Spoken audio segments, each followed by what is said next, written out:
Everyone, well, Stephen Jordan fills the vacancy caused by Manchester City's own action against Ben Thatcher. But personnel-wise, it's further forward on that flank where Stuart Pearce has a problem to solve. Darius Vassell is likely to become the third different player in 3 games so far to fill the midfield position in front of the left-back. Ousmane Dabo makes his home debut in the middle of midfield, so does striker Bernardo Corradi after his midweek suspension. Samaras and Reina are relegated today. Well, I think Stuart's team will need to play better than their opening 2 games to get anything from Arsenal today. I think they look short on confidence, and I think more importantly searching for the right balance as a team. The midfield could be interesting with Darboe and Barton trying to dominate that area against Gilberto and Fabregas. And certainly having tried Samaras wide left, it looks like Vassell's turn to play out there today, which is an interesting choice. And with goals proving hard to come by, Stuart has gone with a combination of Dickov and Corradi. I think they'll both have to work incredibly hard to unsettle Touré and Giroud. Jens Lehmann returns to Arsenal's goal after a hard week of training. He wasn't injured for that Champions League qualifier second leg. The back four is unchanged from that match against Dinamo Zagreb. Gilberto and the fit again Thomas Rosicky are brought back into midfield for Flamini and Ljungberg. It's Rosicki's Premiership baptism. Thierry Henry has also been catching up on a late start to pre-season, and he replaces Adebayor. Well, having watched Arsenal's last 2 games, Martin, I think it's fair to say Arsene Wenger's side is yet to hit that top form. It's a very young-looking back four, as George was mentioning earlier, with Touré, the elder statesman, at 25. But one thing they all have in common is pace, so I don't think City will get much change out of Arsenal in that department. Fabregas in the middle of the park just seems to get better with every game I see him, and it'll be interesting to see how Rosicky adapts to the pace of the Premiership. And as you've already mentioned, Henry perhaps still looking a little ring rusty after the World Cup. He certainly wouldn't bet against him opening his Premier League account here today.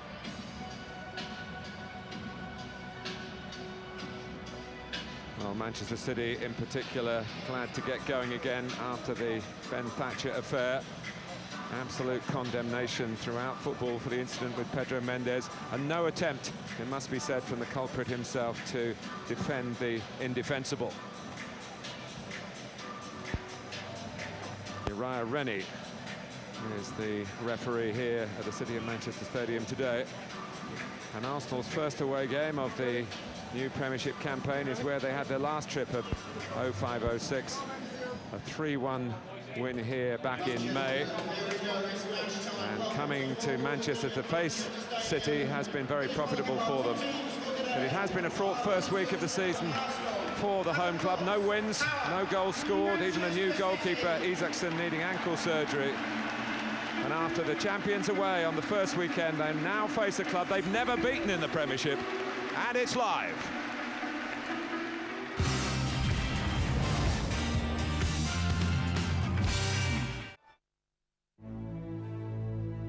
It's only a car. A car is a car. Marwood and Martin Tyler in the commentary box. Not since Stuart Pearce's days as a player have left-backs made as many headlines as in the last few weeks. It's not just Ben Thatcher, of course. Arsenal again without Ashley Cole.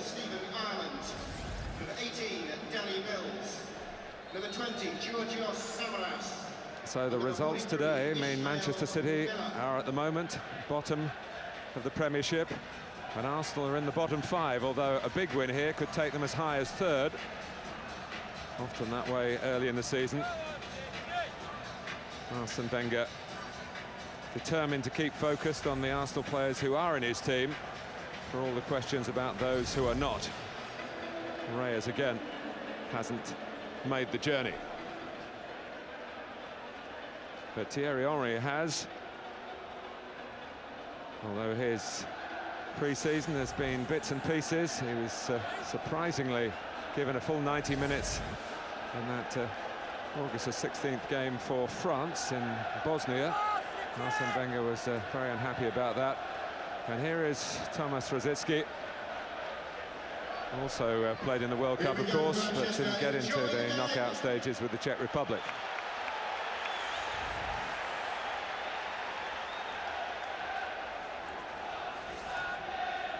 Few clouds in the meteorological sense over the City of Manchester Stadium.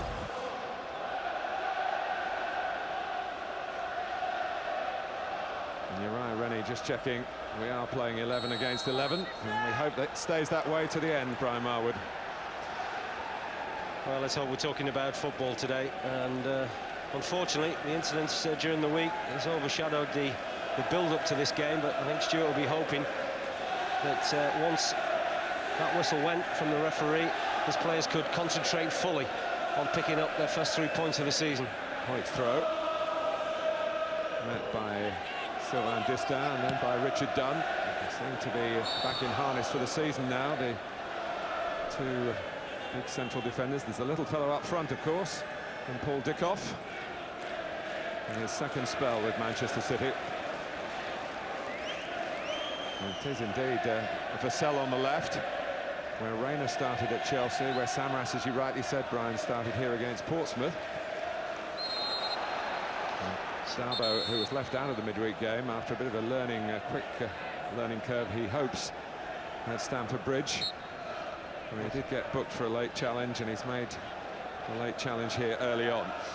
That's a poor challenge, and what you don't want to do is just hand in the initiative to Arsenal. I think one thing Stuart Pearce will have been saying to his side is we need to be competitive today. We can't allow them just to pass the ball around, certainly in the way that they did against Aston Villa last weekend, where they were probably unfortunate not to pick up 3 points, Arsenal.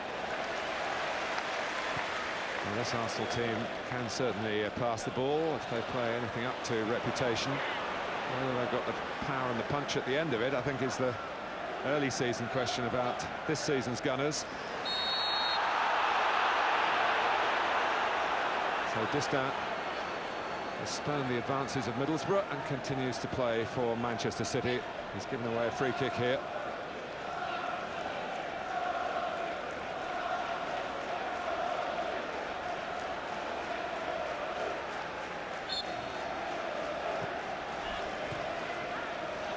Out by Karadi.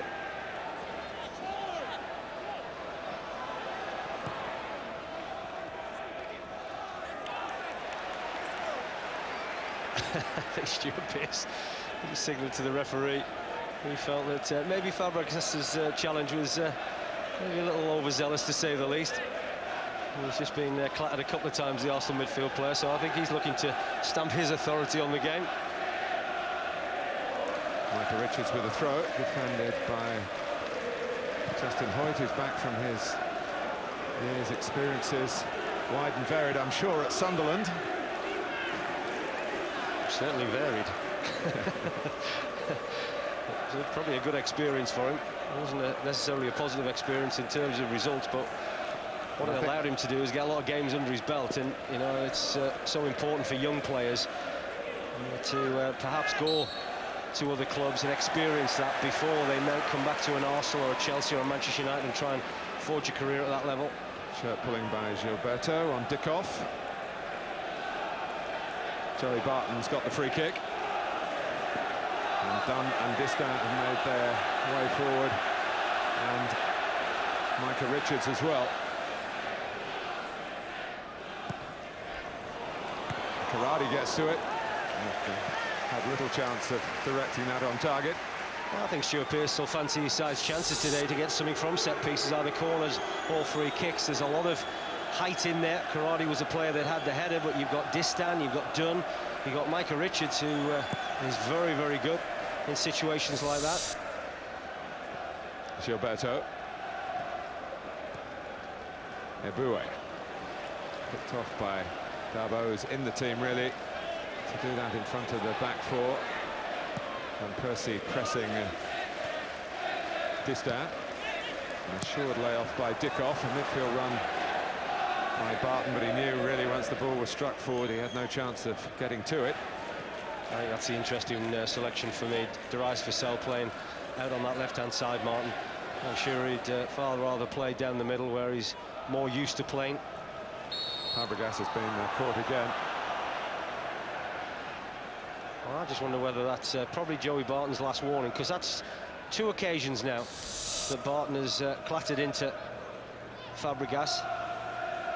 Nothing malicious, just late, clumsy. But the referee's given him the benefit of the doubt. I'm not sure whether that will happen again.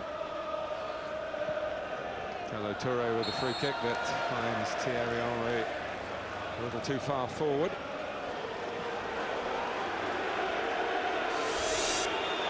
And he just goes, well, I thought he'd gone early, but you know, Thierry Henry is probably one of the most unfortunate players in the Premier League because he possesses so much pace that once he's ahead of defenders, there's just an automatic reaction from the referee's assistants to put that flag up in the air. Nicky Weaver continues in the Manchester City goal, even though, of course, he's been very short of games. It's about time he had a bit of luck. His luck is the bad luck of Andreas Isaksson, who's had ankle surgery yesterday. Hasn't yet made his Manchester City debut, their new goalkeeper from Rennes in France, the Swedish international, Rosicky.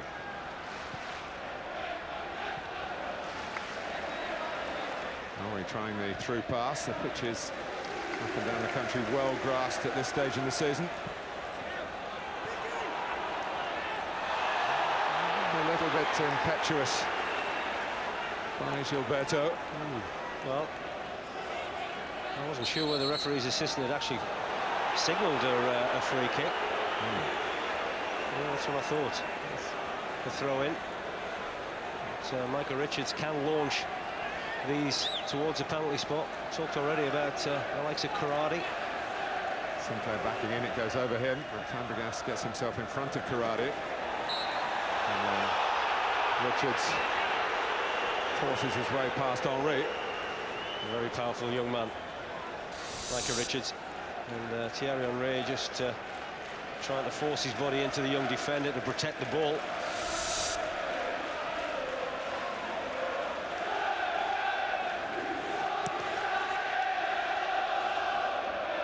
Easy header for Dunn. Hoyt. Doing well under pressure. Rosicky trying to pick out the run of Van Persie, or maybe even trying to reverse it back to Justin Hoyt, who continued his forward momentum. Brian, you're absolutely right what you said about Hoyt. But you know, playing those games for Sunderland, he knew obviously it wasn't that much fun in terms of results, but his experience he couldn't have got elsewhere probably. That's incredibly invaluable, it really is. And I think that the one thing, you know, Justin Hoyt has come in at left back because of the situation with Ashley Cole, if you like, but at Sunderland he played more or less as a right back, so he's had to adjust his positioning play as well, which is never easy for a right-footed player playing as a left back.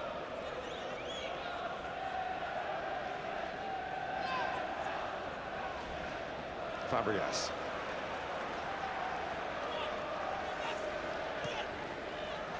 It's given away by Eboué, who was really outstanding last season.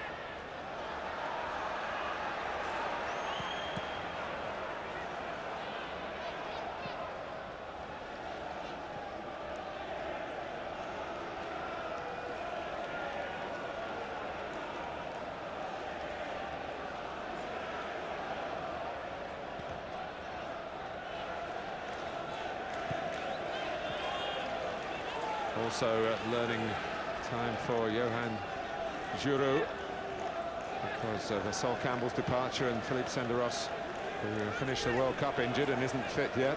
Giroud filled in for Senderos for Switzerland in Germany 2006.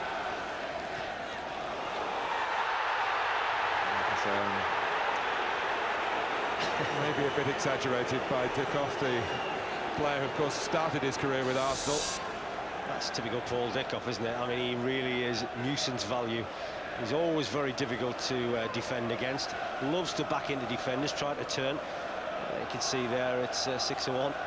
Half a dozen of the other, really. Both of them are at it. Very difficult for officials to give anything. Certainly wouldn't look to give a penalty in some situation like that. And the crafty forward Dickoff trying to perhaps force an error out of an inexperienced Premiership central defender. Well, there's no flag. Whether it would have gone up if Corradi had got to the ball, we won't ever know, but possibly not. Well, Arsenal can afford to adopt a high line defensively, Martin, because there's so much pace and power at the back. You know, every one of that four are very, very quick. So with Corradi and Dickoff perhaps not really being able to match that pace, you know, it really does allow you to get a lot further up the field. Kleb.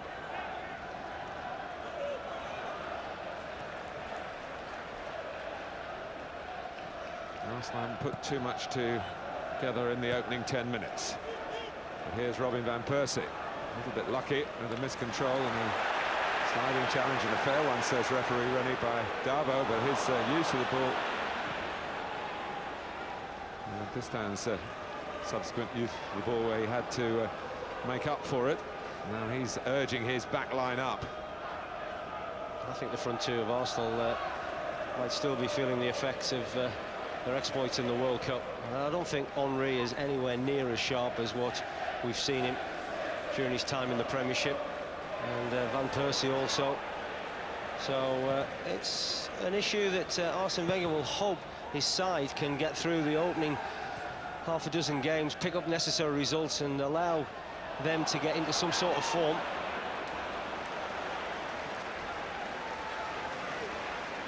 It is extraordinary that Arsenal beat Manchester City in Manchester in their last 8 visits.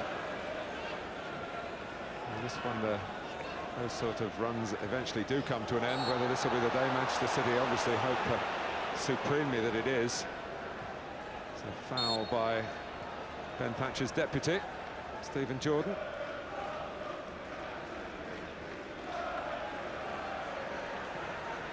Or should I say replacement?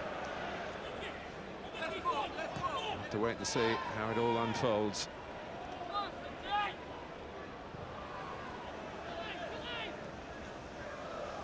Eboué. Van Persie, nice touch. Kleb. Back to Robin van Persie again. Good defending. Terrific defending from Distin. There's a lot of speculation about whether he would leave this football club, but clever little 1-2, wasn't it? Van Persie and Kleb. Great link-up play. And Van Persie's just really looking to get into that box.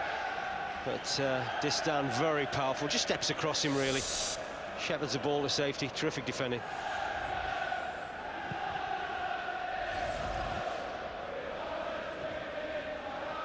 Yes, he's had his say, and he says he'll go maybe at the end of the season when he'll be a free agent. Manchester City will lose 4 million plus by this decision, but they may get a good season out of their number 15, their ex-captain. He's done, who understands their alliance so well.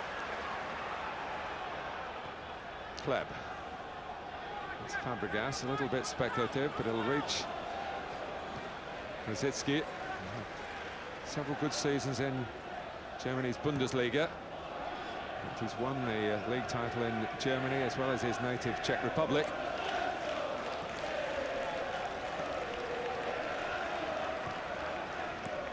Kleb, Eboué. And the back heel by Gilberto came off for Arsenal. Van Persie. Rosicky. He's trying to play it in, and the type of extra pass maybe that Arsenal have been a bit guilty of in their early games. Of course, they've only played once in the Premiership. 1-1 draw with Aston Villa. And this fellow, Gilberto, equalised late on at the Emirates. I think this is a big area, really. It's a lovely ball by Kleb. There's no question of offside this time. Here's Henry. Still Henry. And Nicky Weaver sticks out a right boot to good effect for Manchester City. Danger's not past yet because Fabregas has a crack. Well, that's a terrific save, Martin. And it was an important save. Thierry Henry's first real sighter. It was an excellent run. In behind the back four of Manchester City. And that's the first time we've really seen Thierry Henry looking close to scoring. Back by Giroud. Lehmann has got very, very lucky. Well, he kicked it at Dickoff, who couldn't control it, and it went back to the goalkeeper, who must have heaved a huge sigh of relief. Well, both keepers breathing a huge sigh of relief. One's made a fantastic save. The other one very nearly made a huge error.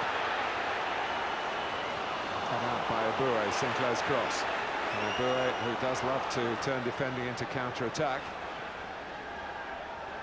Kleb.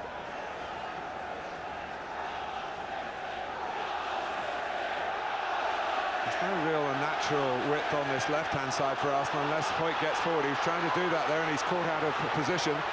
Head scurrying back, Sinclair crosses, in goes Karadi with the goalkeeper. Has more of a problem with Kolo Touré than with Manchester City's new striker from Italy. That was good judgment from Jens Lehmann on that occasion. A little bit fortunate moments earlier with his left foot clearance. Had a fantastic World Cup though, didn't he? I mean, I think over the last, what would you say, year, 2 years, he's certainly thrown the critics' words back at them. There's a lot of question marks about his ability at this level and international level, but I thought he was outstanding for Arsenal last season. Another pick-off, and Giroud. Karadi. Sinclair. Supported by Micah Richards, and Arsenal held their line, and the decision's gone against Joey Barton, but Nicky Weaver showing that he's still a very capable goalkeeper at this level. That was a clever run. Just look at Henry there. I mean, the two centre-backs were left for dead. Richard done very, very well just to recover that particular situation. But this is when you think and ought to know that Henry would finish a move like that once he'd managed to shift the ball over to his left foot. But let's take nothing away from the save.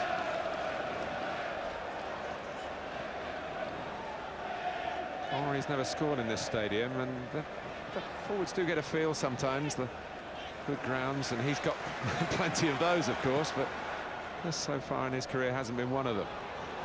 Must be one of the few, is it? Yeah.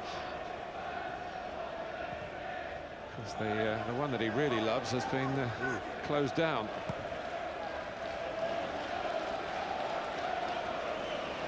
Here's Fabregas. Henry again. I know he hasn't done very well at Everton at Bolton, but I can't think of too many more. Anyway, he's got time to open his City of Manchester Stadium account here, and he's already had the best chance of the game. I think where Arsenal are beginning to get a foothold is in that midfield area, Martin. I talked about it at the very top, and that's where Darboe and Barton really need to get a grip of Gilberto and Fabregas. And I think if Arsenal allowed to get into a rhythm and then just pick little passes, they're as good as anyone around, really. Giroud too strong for Karadi, who's complaining, not to the referee, I think more to his teammates, about lack of support. No one dictated the pass from him. Out comes Weaver again at Van Persie's feet. I just had too much on the ball from Henry. Van Persie again has made an excellent run. You can just see the gap that Henry tries to exploit, but Dunn just gets across in the nick of time. Here's Sinclair. Manchester City, remember, looking for their first goal of the season, and it so nearly arrived for Joey Barton. I think most people in this stadium thought that Joey Barton had scored there. Well, some strange defending here from Justin Hoyt. He certainly guessed his distances horribly wrong there. And Sinclair does well here, and I think Barton shows a great composure. You know, it's on his wrong foot, it's coming right across his body. It's easy to really look to try and launch into that, but he perhaps just let the pace of the cross and make sure that he gets the right contact. Very nearly crept in at the far post. Gilberto. Kleb.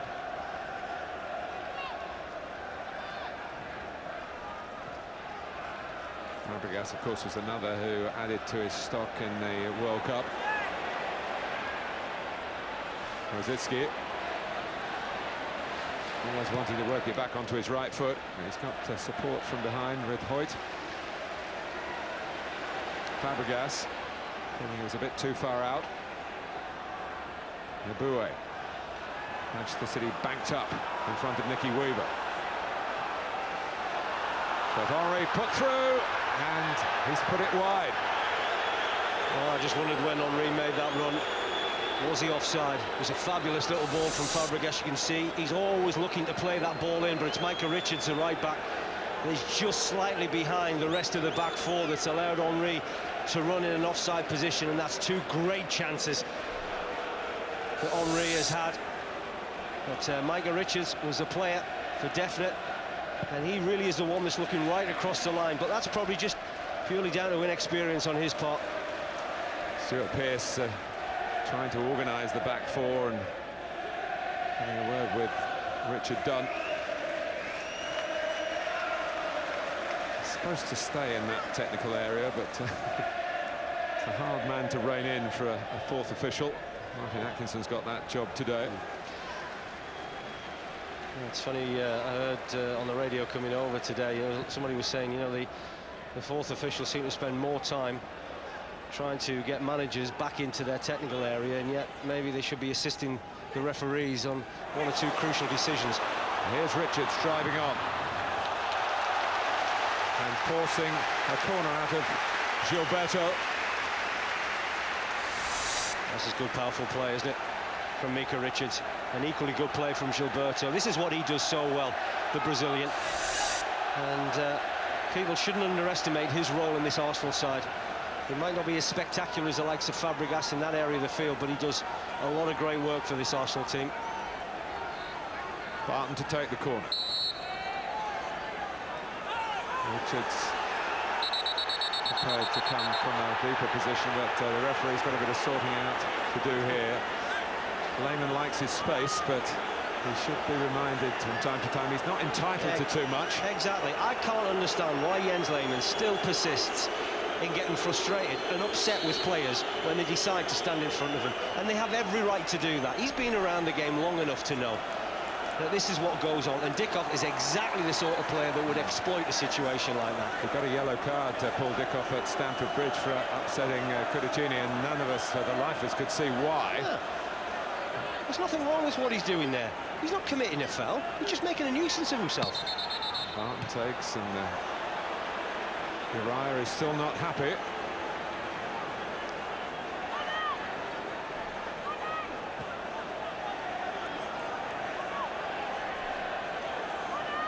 Mind you, Paul Dickov's very good at that injured, innocent look, isn't he? Well, this could be interesting, because if the referee is watching the Arsenal goalkeeper, you get the feeling he might just do something daft. There you go. He's trying to get out. Ball was a deep one, and then a shot on the spin from Sinclair. The thing is, it's not just Lehmann's reaction, though. It just affects everybody. Players lose their concentration, and things like this can happen.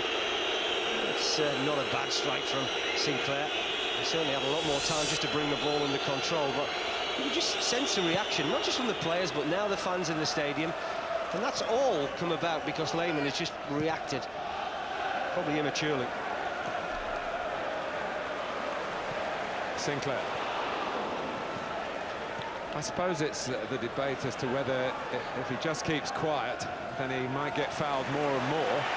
But of course, the more he reacts, you feel the more opposing teams will try and rattle him. And here's Paul Dickov, who's doing the rattling today. And Lehmann came out with an unnecessary knee up. Well, I just think you're stupid to get involved when everybody knows and expects you to be getting involved. I think you've got to be a little bit smarter and a bit more cunning. If you are going to do something or say something, just don't do it in front of the referee or his assistants. Barton. It was at White Hart Lane, wasn't it, a couple of years back, where Lehmann made a mistake in his reacting. Spurs got a penalty. Manchester City have conceded a corner here under pressure from Henry. Well, again, you'd have to say another example of Henry, perhaps not at his sharpest, and that ball came through to him. He allowed Distin just to catch him. And Arsenal are not employing the Dickov tactic with any of their own personnel on Nicky Weaver, who comes clear and fists away. Kleb's got a shot on, but decides not to take it. And Toure couldn't set himself either. Kleb again. Fabregas.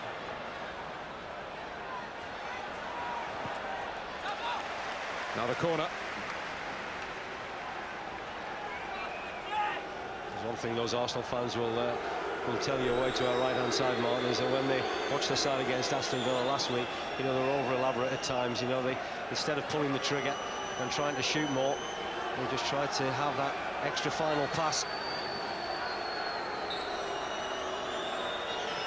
And Percy with the in-swinger, super header away by Dunn. It was important defending from Richard Dunn. It's a very good ball in from Van Persie from the corner.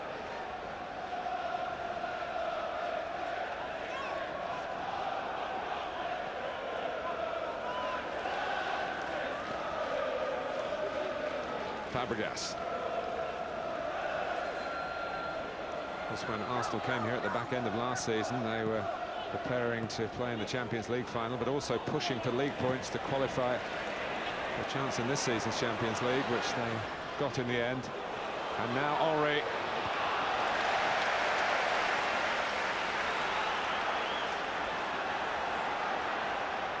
Well, you can see why they do pass it, because every third or fourth attack seems to create a chance. Gilberto.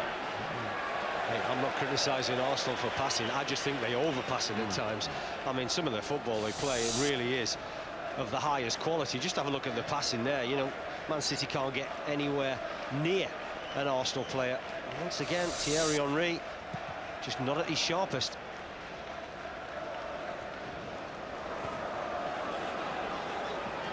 Eboué.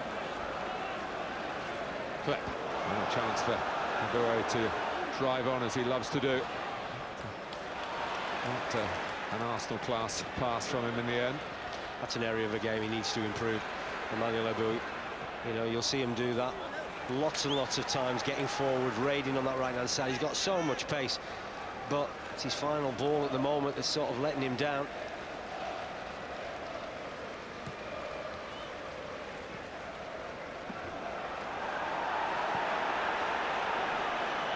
Gilberto. Henry threatening on the shoulder of the last defender again. There's a clever ball from Gilberto, and again, very good piece of running away from the ball from Thierry Henry. Arsenal did lose 11 Premiership games last season, 9 of them away, and a good majority of those in the northwest of England.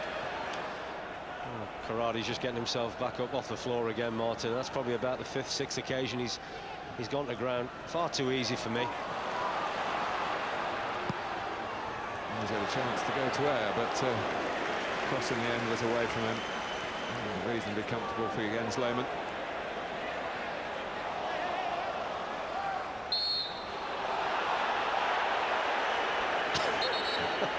Stuart Pearce had actually given the throw to Manchester City, but he doesn't quite carry the authority of those who've been sent here by the Premier League.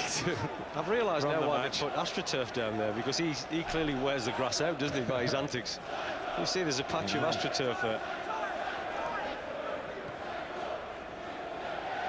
Pearcey's patch.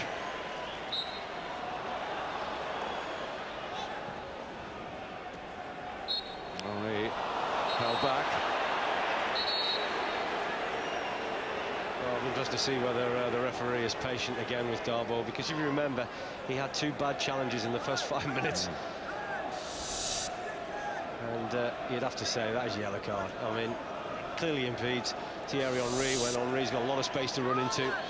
Well, I think he's very fortunate, Darboe, to escape without a yellow. French, he is like Henry, but it seems his international days are over. Just a handful of caps. He's come to Manchester City from Serie A, where he was with Lazio. And of course, in all sorts of problems in the summer. And Percy takes. The one that Richard Dunn deals with. And push on Vassell. You can understand everybody's reaction, because they felt that up till then, certainly the Manchester City fans, Uriah Rennie is just really looking at giving Arsenal free kicks. Feel a little bit sorry for Vassell at the moment, Marty. She's having to do a job on that left-hand side, probably just trying to stop Eboué getting forward. Sinclair almost ran, and it would have reached Dickoff, but for Gilberto yet again, sensing out where the point of immediate danger was. Well, you're exactly right. They are sensing the trouble. Just really alert to everything that's going on around him, and he just almost acts as an extra central defender at times, Gilberto. Well, Dunn's won a couple of good headers in his own box. Out your picture coming from the edge of the area. Here's a chance to win one for the club. But is still looking to open its Premiership account for the season. Well, I do think this could be a good opportunity for Manchester City if they get the delivery right. We talked already about the power that they possess in their side with the likes of Richards, Karadi, Dunn, Distin getting forward.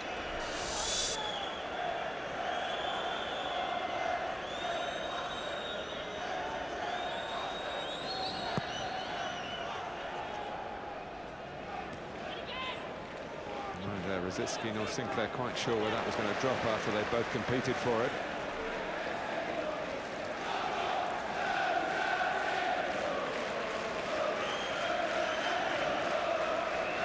Both managers acting as ball boys, but Arsene Wenger saying Stuart Pearce shouldn't be there. He's out of his zone. Dickoff's cross, Karadi! And Lehmann right on his line, keeps it out. Well, that's a very, very good save, but marvellous play from Dickoff. Karadi just spins away and gets himself between Toure and Abui. And maybe the Arsenal defenders thought that Lehmann might just have come and claimed that, but instead he stayed on his line. But it's a good save in the end from the Arsenal goalkeeper. Deft piece of control on a dropping ball by Fabregas. Involved in that Arsenal attack again. Dickoff. Outskilling Gilberto. The ball aimed at Hoyt, aimed at Sinclair, and aimed at Hoyt's perhaps perceived weakness by Manchester City. A bit of spin to read there, Karadi and Dickoff. And, Arsenal rather scrape it away, and goes Dabo.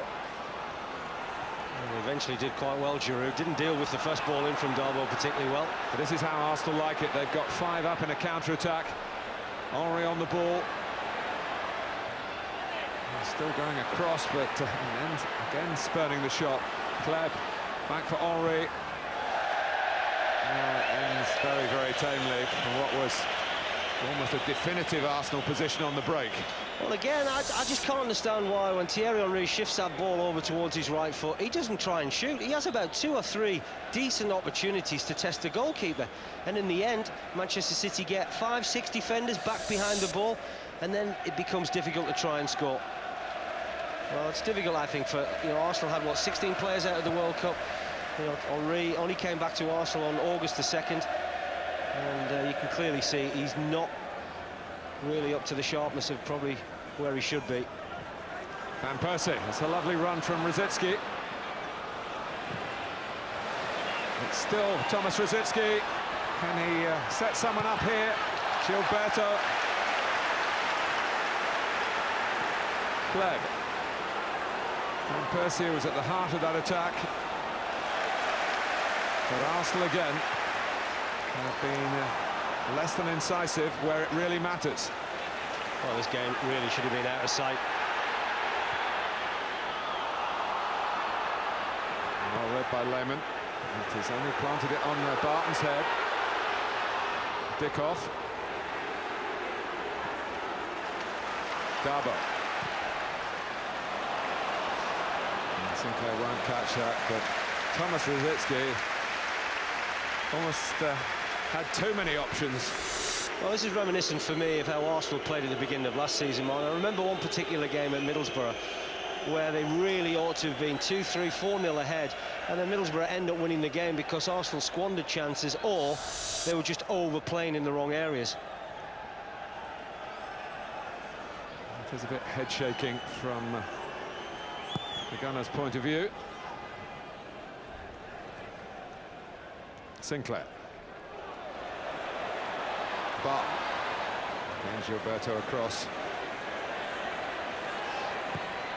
And Barton forces Gilberto to play it to Sinclair. Quick turn by Giroud, and needed to be quick. Header came from Distin. Back by Dunn this time. Giroud. Fabregas again, getting out of a tight situation. Oh no, he's not going to run into Richard Dunn. On its run off Distin. And Weaver saves again from Henry. It comes out to Kleb. Fabregas. Manchester City hanging by the proverbial thread and by the big frame of Nicky Weaver's goalkeeping. And Henry is limping. And Darboe tries to drop one over the top for Karate. Touré got it covered, but the flag was up in any case. Well, all these missed chances, you just wonder whether it'll come back and haunt Arsenal at some stage during this game. It's a poor first touch, isn't it, from Distin? He tries to recover. Good save from Weaver, but once again then from the resulting play from Arsenal, just trying to overpass. They really are beginning to dominate now, aren't they? Well, they could prove us wrong in a flash, but again, I say, unlucky ground for Thierry Henry. What about the rest of the players? It's not just Thierry Henry at the moment.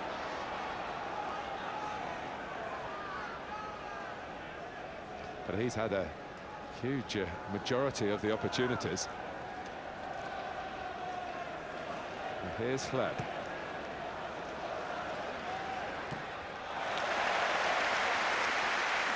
Well, Vassell has got the pace that he loves to use as an attacker, but trying to stop Eboué getting too far forward. Fabregas. Henry.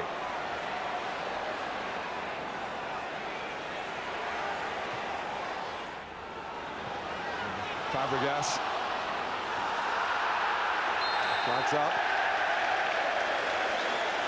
Well, Thierry Henry, he's not happy with the decision, but that's an interesting one with Fabregas really on the edge of the box, because just have a look at the challenge here from Richard Dunn, but again, he's onside. But this time Trevor Sinclair playing him onside as he shifts that ball away. Richard Dunn clatters into Fabregas. I think that's a hard one for the assistant to be excused, unless, of course, he was looking back at Fabregas and slightly distracted with Henry, in which case maybe he missed the first offence, before he flagged for an offence that didn't really occur. Anyway, here's Richards.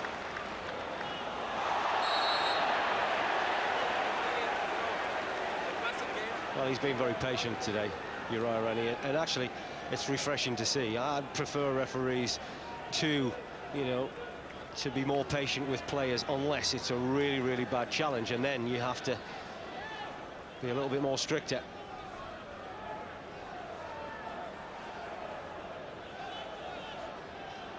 They're waiting for Distin.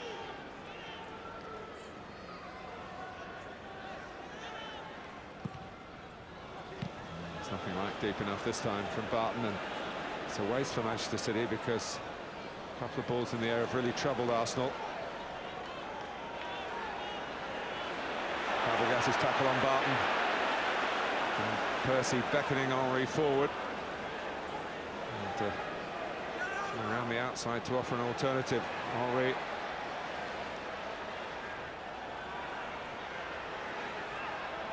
It's just as well for Manchester City that Henry has been feeling his way back towards full sharpness. But here's Kleb. And now Van Persie hits the post.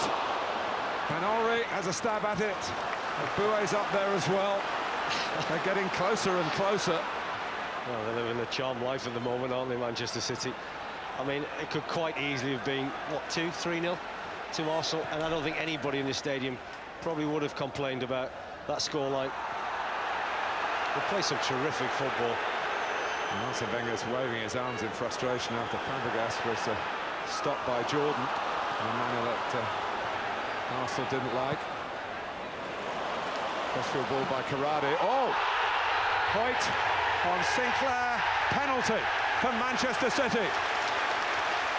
Well, this is an interesting one. I mean, they have been trying to target Justin Hoyt with a number of crossfield balls, Manchester City, and I just wondered whether he got a touch to this, Justin Hoyt.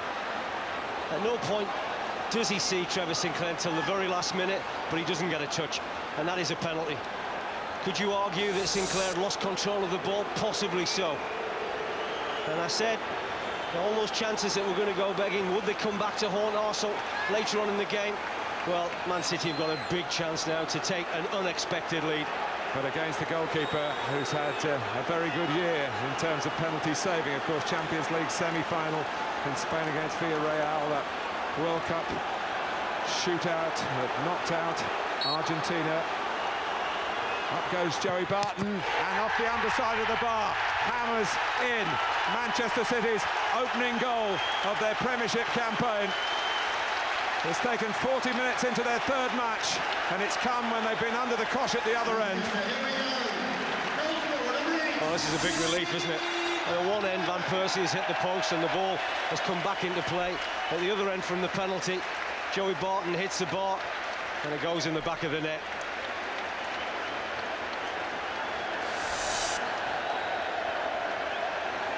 Margins that are very fine.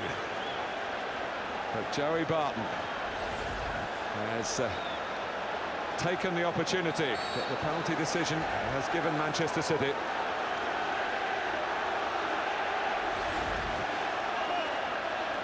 Prior to that, Fabregas had been stopped unceremoniously. Fabregas is on the ball here. Arsenal will probably have something to say about that move that developed into Hoyt making contact with Sinclair. Here's Corradi.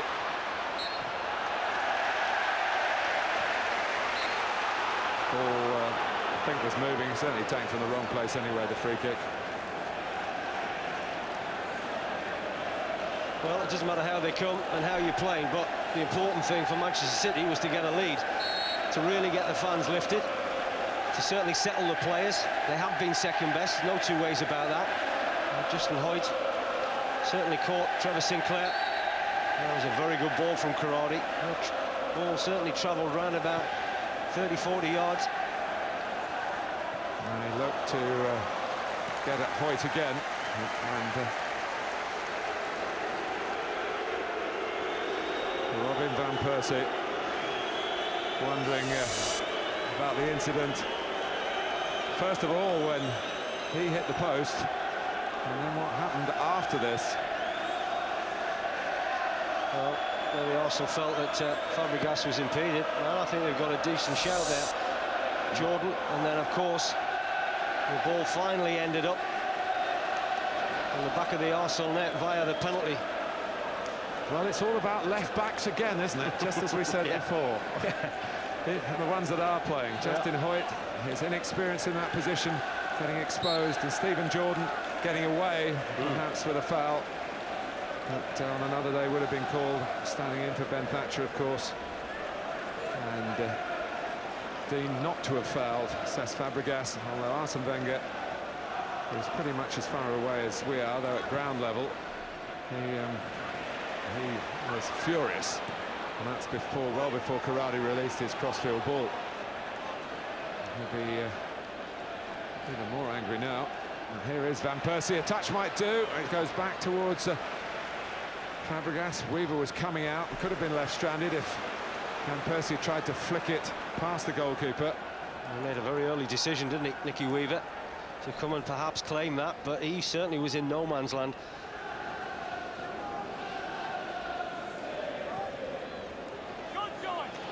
Well, sometimes you do deal with small margins, and whether that was a free kick, whether it was a penalty at the other end, but Arsenal have had plenty of chances. Van Persie, and corner. He's claiming a penalty. Well, he's going to have to be careful. He'll have to be careful. Gilberto's done brilliant there. He's just stepped across. Well, I thought Gilberto had done Van Persie a big, big favour there. And Henry has gone and just saying to him, calm down.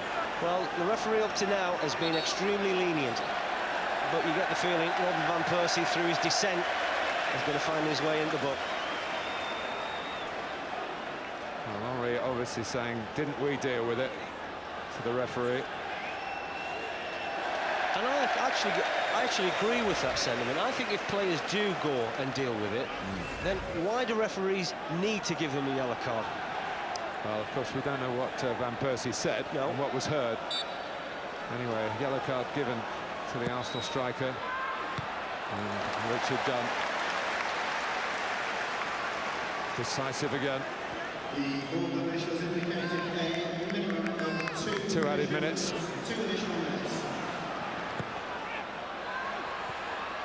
Oh, it's off the bar from Toure and over the top from Gilberto. And Arsenal still can't get a goal in this first half at the City of Manchester Stadium. Well, Trevor Sinclair's right on that post. And it's a terrific header, wasn't it, from Toure? And Sinclair can get nowhere near that as it just thunders off the bar. And once again, Arsenal's so unfortunate. And another chance goes begging. And this was where Van Persie felt. Well, just have a look at Richard Dunne's elbow there and the way that he leans into Van Persie. He was taking a big risk, the Manchester City central defender.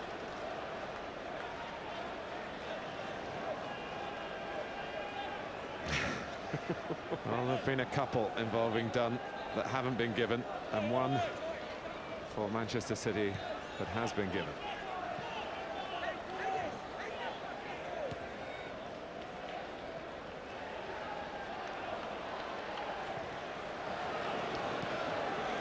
Dickoff.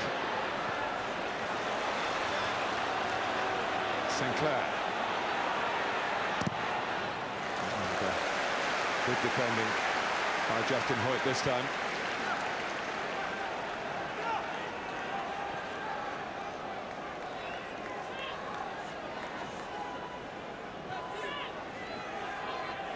Richards being discouraged from taking a long one this time.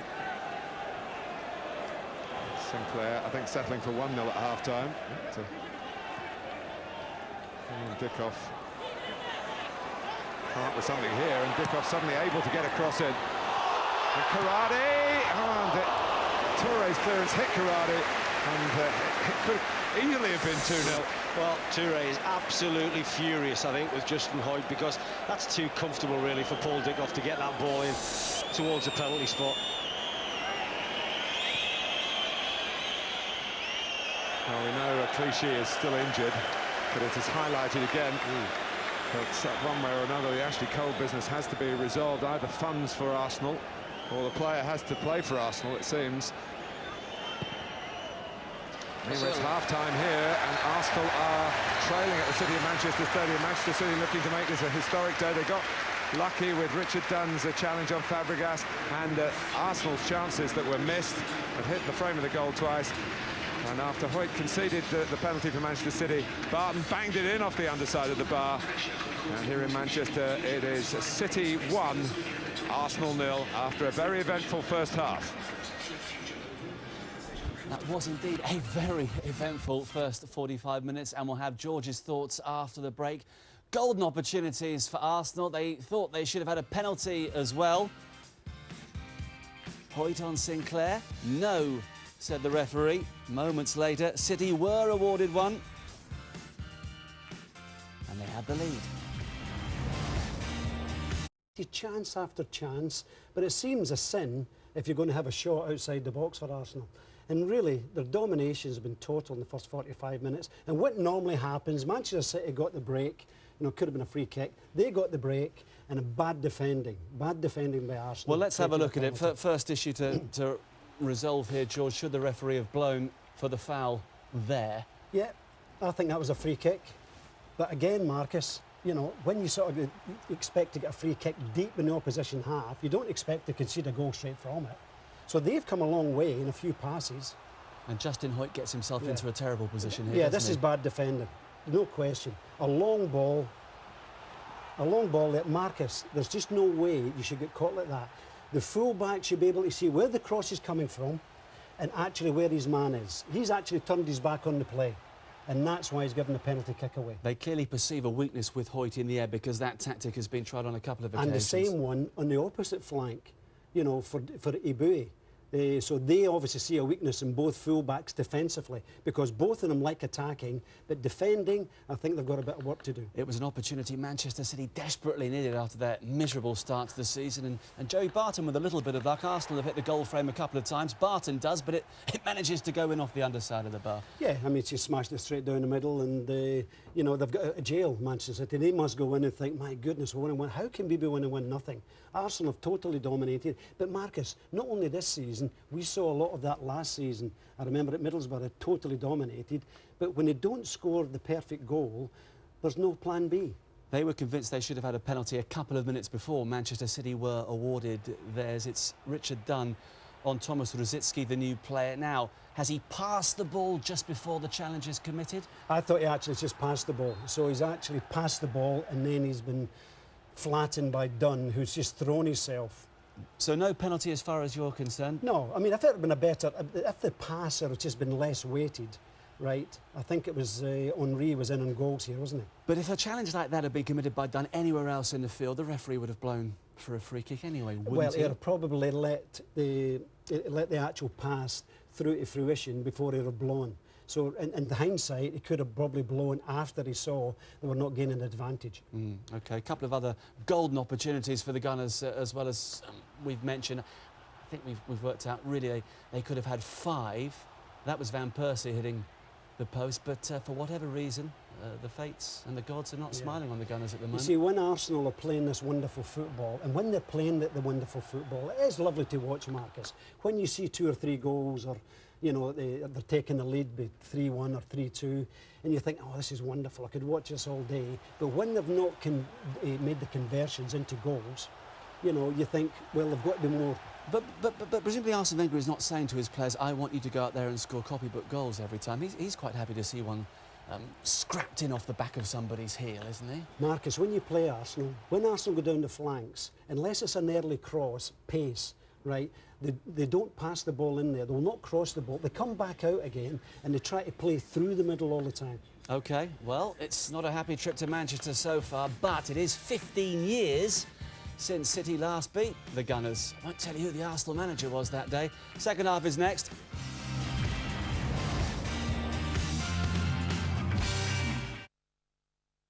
Do you believe? Help me, Obi-Wan Kenobi. You're my only hope. All 6 episodes, all in one place. Starting with Star Wars Episode 4, A New Hope.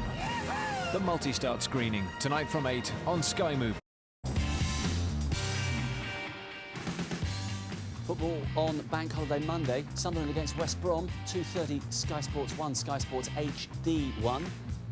Monday Night Football, Middlesbrough and Portsmouth, 7:30 Sky Sports 1 and Sky Sports HD 1.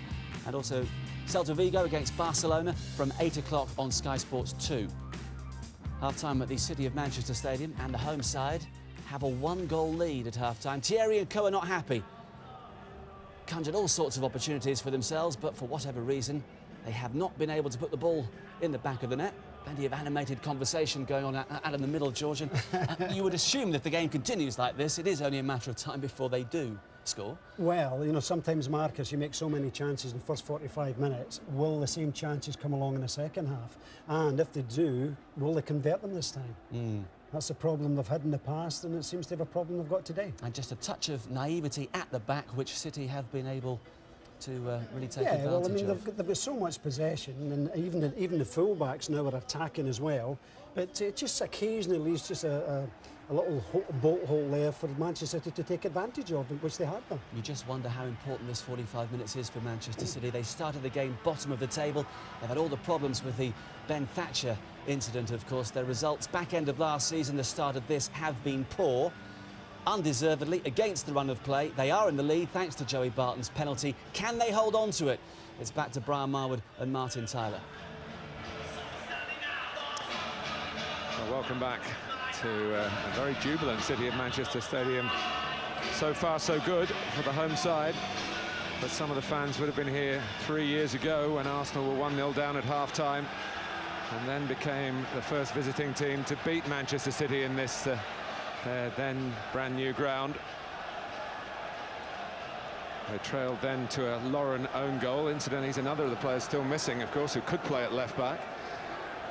with that knee injury that's kept him out for several months now. And a hit back then with goals from Sylvain Wiltord and a player who does have a good goal-scoring record in this stadium, Freddie Ljungberg, who hasn't travelled with Arsenal for this fixture.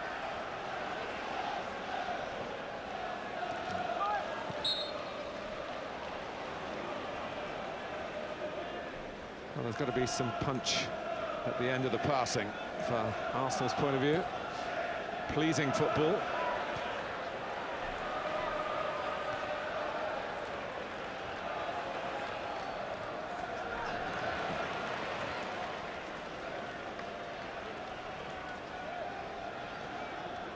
Fabregas.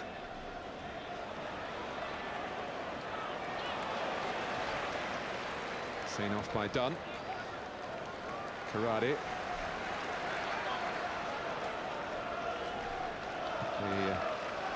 Interesting to see how Manchester City approach this. A goal to the good.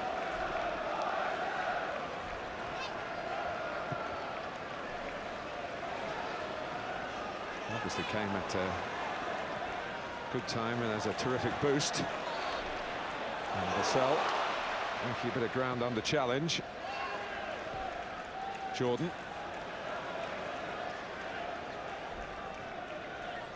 Henry.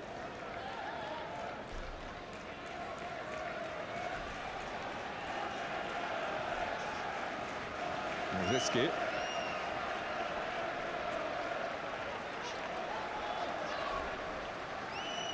Very patient, aren't they, in possession, Arsenal? They're really trying not to force it too much, although Giroud has made a very errant pass there. They're trying to find Thierry Henry. It was interesting, Arsenal were out after the break a lot earlier than Manchester City. They're really keen to get on with this and maybe put things right from their first half failings. I guess there wasn't much for Arsene Wenger to say, was there? I mean, they played well enough. Put the ball in the net, lads, or something along those lines. I could just see him now saying that, can't you? Dunn has inconvenienced Arsenal a fair bit as well. And Percy's got to be careful after that booking. And made sure that he went in for the ball. Well, he won't be too worried, will he, Arsene Wenger? I mean, he's seen his side dominate proceedings, really, without scoring. He knows that they've got to get a goal back at least. But he knows he's got a lot of quality in his team, not just out there, but also on the bench, that if he needs to, he's got the ability to come and change a game. Well, they have come back to get rewards in their last two games. Both of those, though, were at home.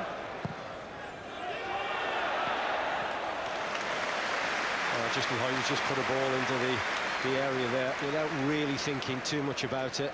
There's no Arsenal player in the box.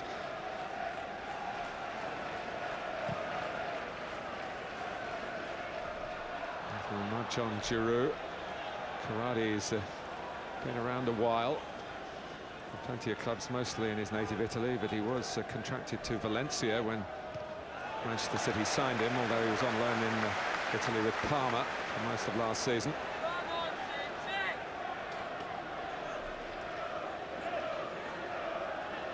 Theo Walcott has shown already this season the capacity to change events.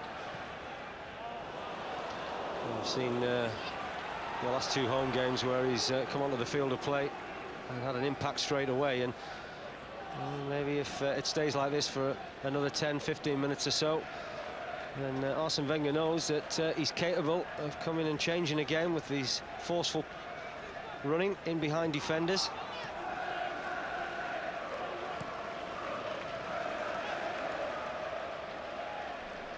That's good pressure on the young defender. Giroud by Karate. Just smelt a bit of weakness out there. Henry. Van Persie. Rosicki. Could have been an ambitious shot, but it still had been a shot.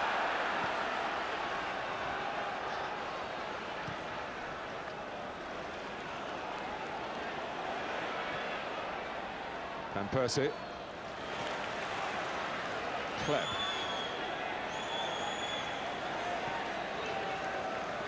Gilberto. Robert Karadi back for Manchester City, and Arsenal still going. Fabregas, the foot in by Barton, and here comes Sinclair. Karadi just drifts to the right. Trying to put Sinclair back. And he wasn't going to get away with perhaps all he thought he had recourse to in the end. Well, Karadi gave him an awful lot to do here. But, again, Arsenal really guilty of overplaying at the other end and allowed Manchester City to break quickly.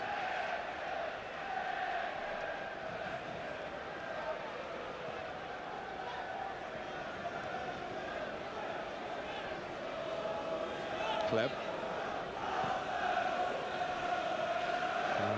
Working back, but trying to keep his challenges fair after those 2 yellow cards at Stamford Bridge.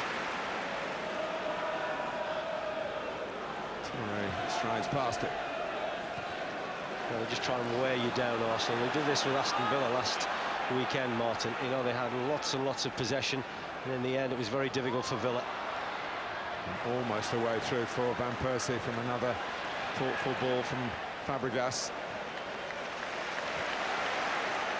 Salah's only been able really just to sit in his slot on this left-hand side. He's doing well for the team because of that. They'd like to get him forward where he could challenge Arsenal with his pace.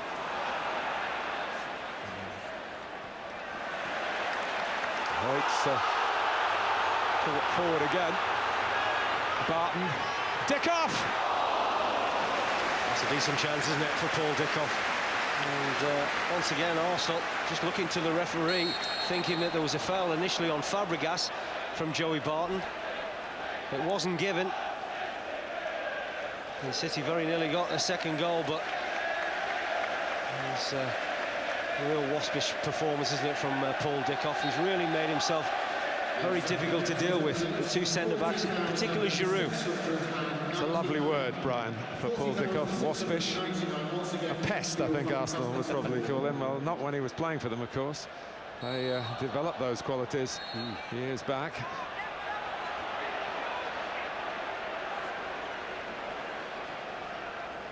This is a deliberate handball by Jordan. Well, he probably feels as if he could do nothing about it because this ball was moving quite quickly. The same punishment shown to his predecessor at left back here on Wednesday, but a vastly different offence and a quick free kick, which we've seen before from Henry, and at times more successful than that. Well, the referee's obviously said to him, if you want to take it quickly, you do so. Clearly the wall is in no real shape, but it's a comfortable one, isn't it, for the Manchester City goalkeeper. How many strikes has Thierry Henry had this evening without scoring? Probably an unusual stat for him because he's got a very good conversion rate.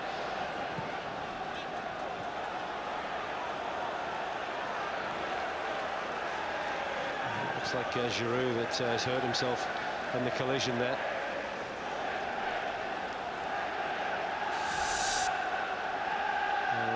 Karadi just making a nuisance of himself. It's accidental. I think that both players have gone for the ball.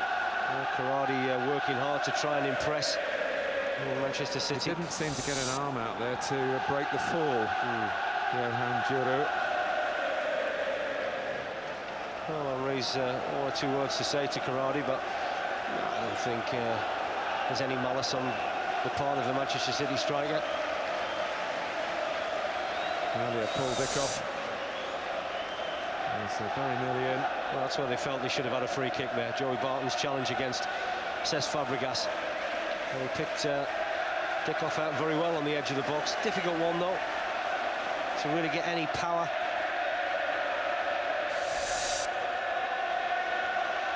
It's a good atmosphere in the stadium at the moment, isn't it? All Man City fans are enjoying it.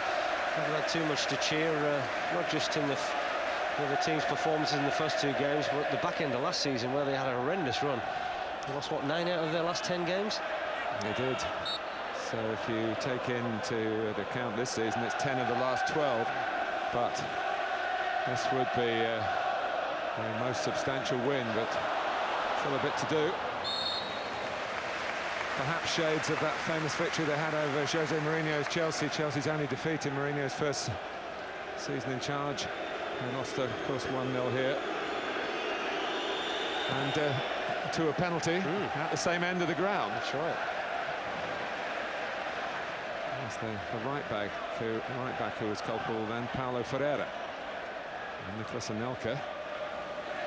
So in the news recently, he scored the Manchester City winner almost 2 years ago. That now.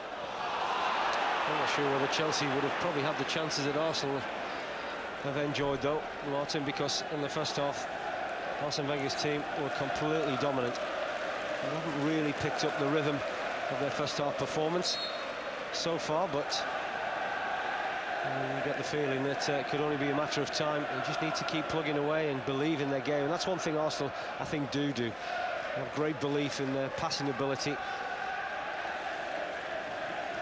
Arsene Wenger pointed out to me before the game that in the Champions League stats, the two best passing teams in the competition were the two that contested the final.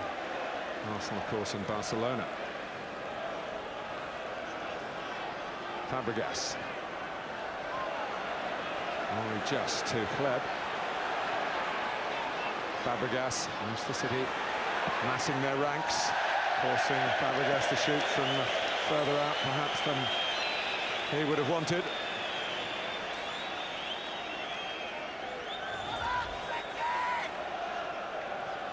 Live football. Sky Sports 1 and Sky Sports HD 1. Sheffield Wednesday against Leeds from the Championship at 1.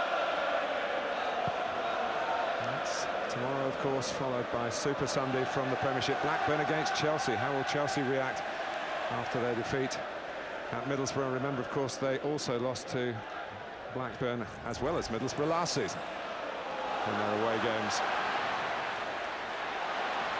Vassell.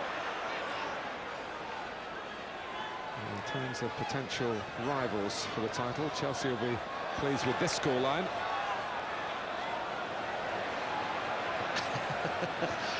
Impasse. Jordan haven't given it up. He is very left-footed, but maybe taking a leaf from something he probably watched from a former Arsenal player, Dennis Bergkamp. Well, it was ambitious, wasn't it? Especially with it being on his right foot rather than his left. You can see what he's trying to do. He's curled that ball towards the top corner. Wasn't too far away.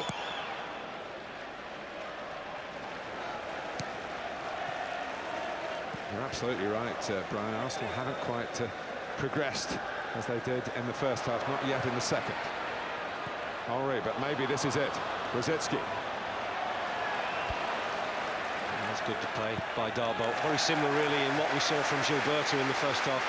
Almost acting as another centre-back, smelling the danger. Clever little ball from Henry through the legs of a defender to Rosicky. Hoyt's throw. Henry. Wouldn't it be just like him to pull a rabbit out of the hat like that, rather than Arsenal score a conventional goal? Well, he's had enough sighters, hasn't he, today, without getting a goal to his name so far. As you said earlier, Martin, you wouldn't write him off, but when you think he's had 6 attempts and he's yet to score, and there's some decent attempts amongst those chances that he has had.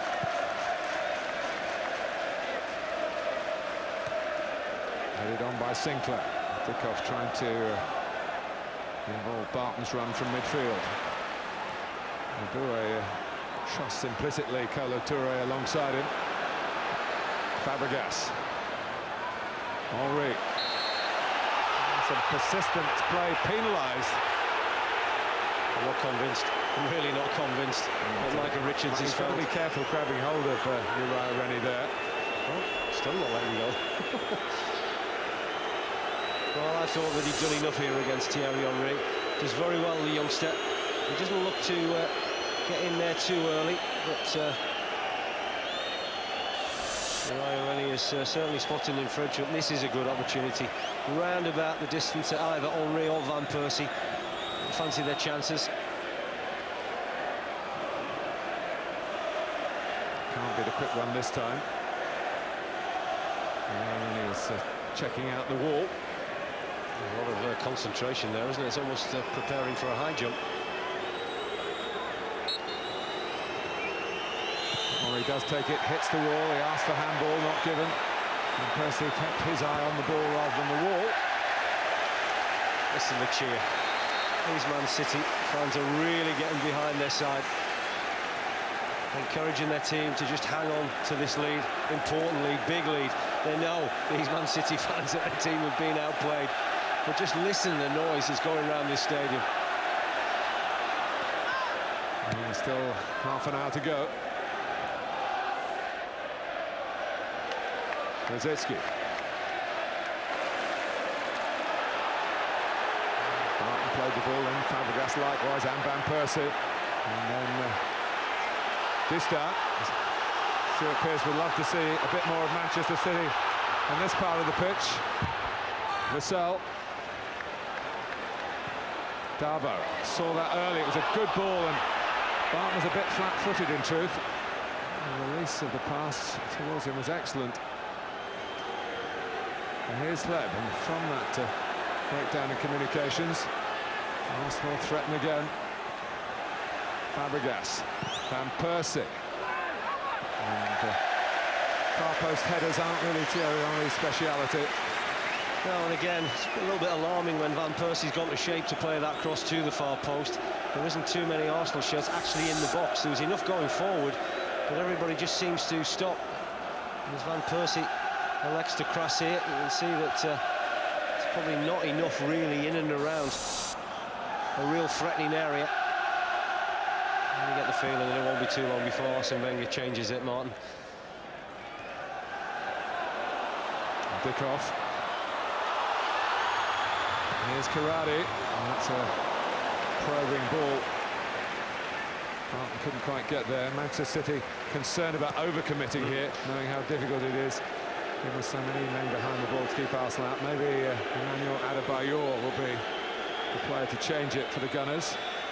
It's almost the approach that Man City adopted is what we hold on to. And it's up to Arsenal really to try and break us down. Fabregas. For Van Persie, it's on his strong side, and it's wide. Weaver's left-hand post from the left foot of Robin Van Persie. Well, it's agonisingly close, but just have a look at the role that Fabregas plays in this move. A real surging run from midfield. Haven't really been able to deal with him at times, and Van Persie almost gets it stuck under his left foot, but just manages to strike on goal. And I think when that ball goes past Nicky Weaver, he probably thinks that that's a goal to Arsenal.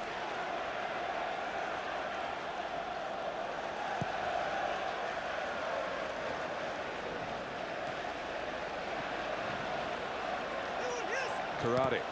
It's the ruthless streak that Arsenal are lacking. I said it earlier, Martin, it was very reminiscent of some of their performances early last season where they dropped points. Darboe. I don't think the referee did him any favours there, you know. Almost gets in his line of vision. Uriah Rennie, as this ball comes out to Darboe on the edge of the box. Again, just nice and patient, Manchester City. You see there, the referee almost fancied it himself, didn't he?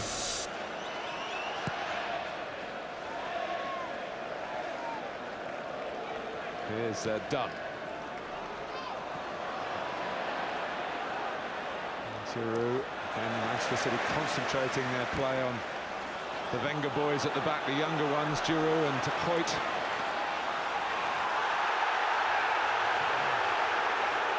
Well, they've looked a little bit edgy at times, haven't they, Hoyt and Giroud, and it's understandable because there's not an awful lot of experience between the two of them. So you'd have to give credit to Stuart Pearce for realising that that just might be a weakness of Arsenal.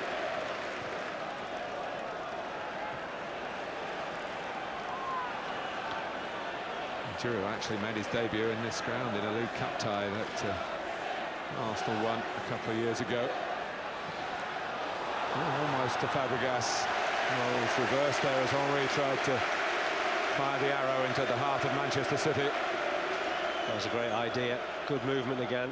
Fantastic run from Fabregas.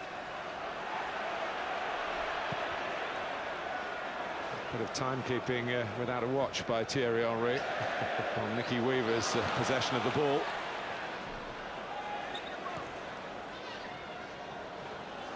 Dickoff, tidily done. Vassell. In goes Dabo. He's lost the challenge with Gilberto, and Arsenal again shaping to break. Rosicky.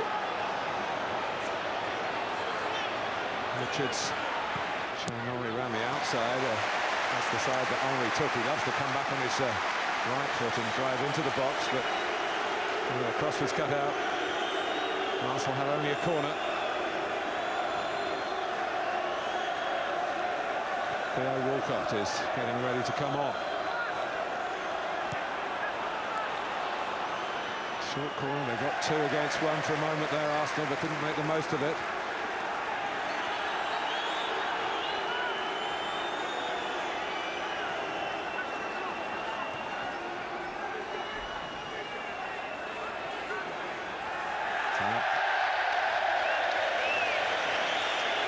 So we know it's Walcott on. And talk about boys coming on to do the man's job. Theo Walcott, I think, will be unfairly remembered as the World Cup 17-year-old who wasn't given a chance. Steve McLaren, of course, put him in the under-21 squad. He's talking to the Manchester City director, former player, of course, Dennis Tuitt. But Walcott was all lined up to play late on against Sweden when Michael Owen got that early injury and the plans had to be changed. So it wasn't a case of lack of faith, it's lack of opportunity, and he's getting his opportunities now in the Premiership. I think it'll be an interesting battle, that Walcott against Richards. Richards is also very quick.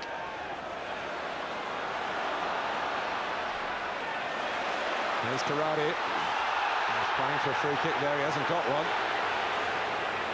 And it's a rather weak ball by Vassell.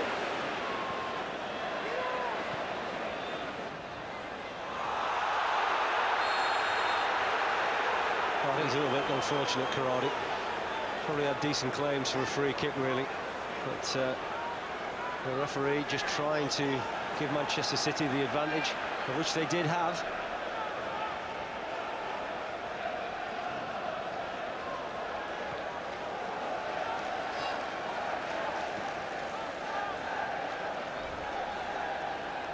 Fabregas. Kleb.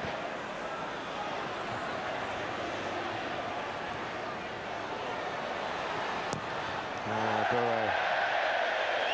You mentioned it in the first half, Brian, his final ball. He gets into these wonderful positions, and this is no time to be wasting it. No. It's a great shame. I mean, you know, as time has running away from Arsenal, when you do get into the final third, you really have to be deliberate and accurate with the balls that you're going to play across the face of the goal. And unfortunately, Bowie does that on too many occasions, but he's still very young and he's got an awful lot of good things about his game. It's just that final ball he needs to improve upon. But there's no surprise that Rosicky has gone. He's been struggling with a groin strain. Dobbs ball touched by Henry. Van Persie. And again, stopped at the last. Fabregas this time. Dickoff.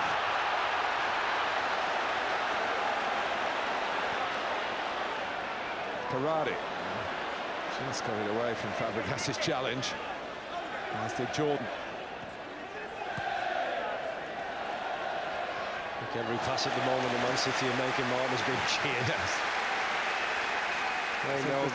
We don't have a pass count, I don't think, but City might be trailing on that, but Just the count a bit. that matters is at the top of your screens. And I include the time in that because that's the friend of Manchester City. We're coming up towards the 70-minute mark.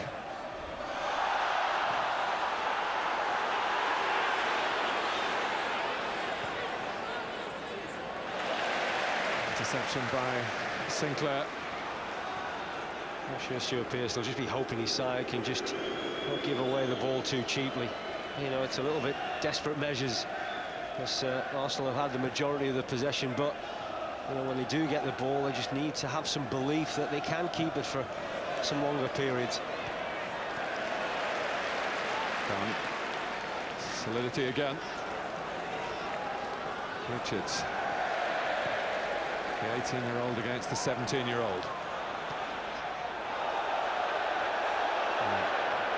It's a safe enough touch for Lehmann in those circumstances. His nemesis, Paul Dickov, was a long way away.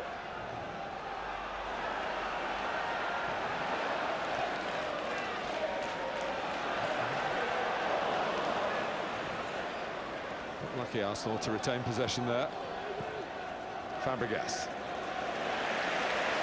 Oh, he didn't like that, but the referee saw nothing wrong. Done. A great idea. Yeah, and again, it's that side of the field that they're targeting. Karadi, just a big thumbs up to Richard Dunn. A searching ball, wasn't it, from the City centre-back, but Karadi, who's worked very, very hard across the front line, as has Paul Dickov. As Henry has to do for Arsenal into the stages of the game that he's probably not fully prepared for, and short of pre-season conditioning. Gilberto. There is Henry.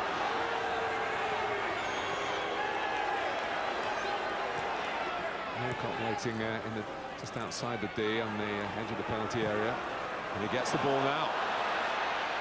He's quite capable of having a crack. Here's Eboué. Out-strengthening Vassell. Jordan with a noble piece of defending in the circumstances. Van Persie. Decided to have a go, and I went for the pass, attracted by the run of Touré. Maybe he couldn't see the goal with so many players ahead of him. Now Hleb. Quite wasn't sure, but Walcott still gets there. Point again. Saw Hleb's movement. Fabregas.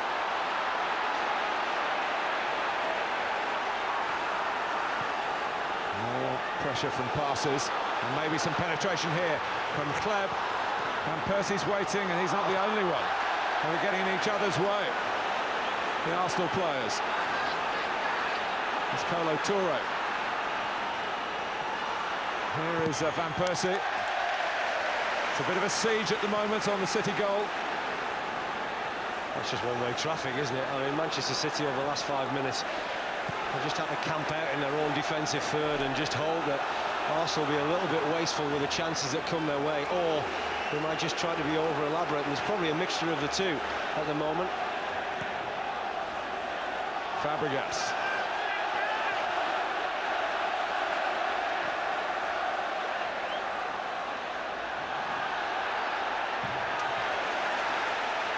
Darboe and Touré.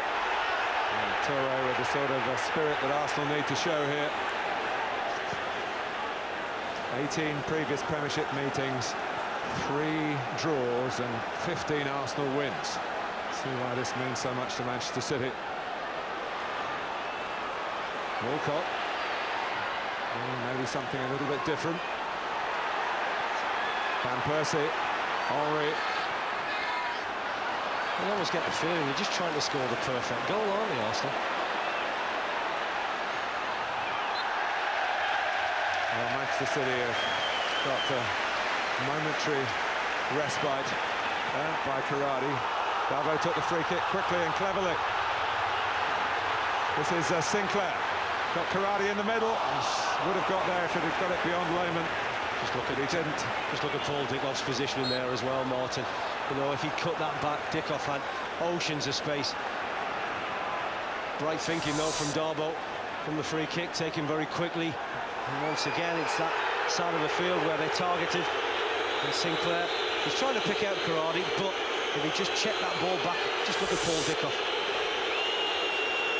Well, Manchester City have got to play it down, but kicking the ball out is not the accepted practice now.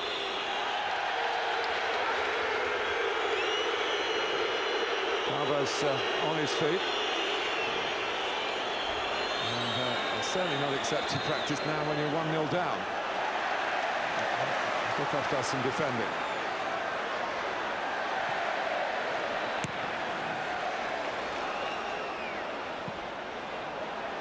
Touré, Eboué. And to be fair to Arsenal, Darboe has righted himself without the need of a pit stop.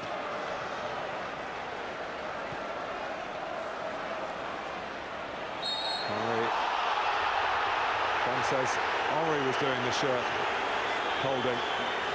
It's an interesting one, wasn't it? Because that ball seemed to take an eternity to get into the feet of Thierry Henry. And he was just backing into Richard Dunne. Well, he's going to look as if he's going to have another attempt from here. Probably set up more for a right footer than a left. He certainly had no shortage of attempts, has he, Thierry Henry, during the course of this evening? We're inside the last 15 minutes, and Henry is off target again for Arsenal. So Van Persie might say to the skipper next time that he should pass the responsibilities to somebody else. Well, it just hasn't certainly been one of those evenings for Thierry Henry. I understand now Arsene Wenger contemplating another attacking substitution.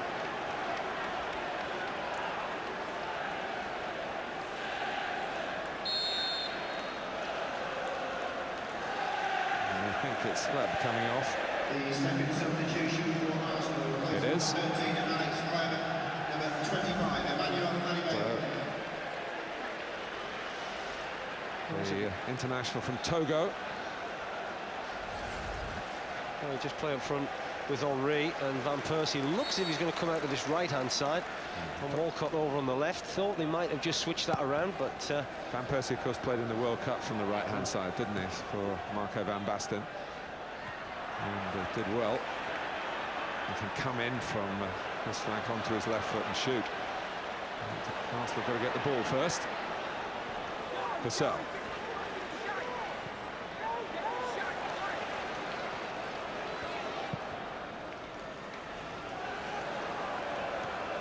Done by Sinclair.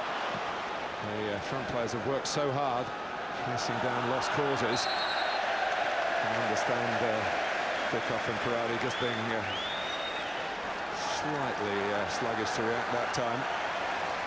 well, the whole Manchester City side have worked incredibly hard. Martin, they've had to, because for the majority of this game they haven't had the ball. Malcolm Allison is here, the doyen of many great times for Manchester City as coach and then as manager. One of the most inventive thinkers of his time.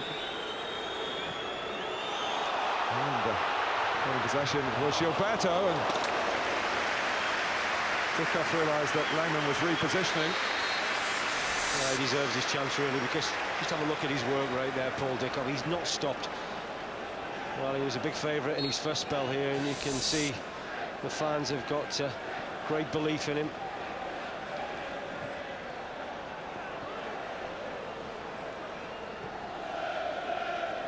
It was a tough time when he was here at the beginning. City went all the way down to the third tier of English football.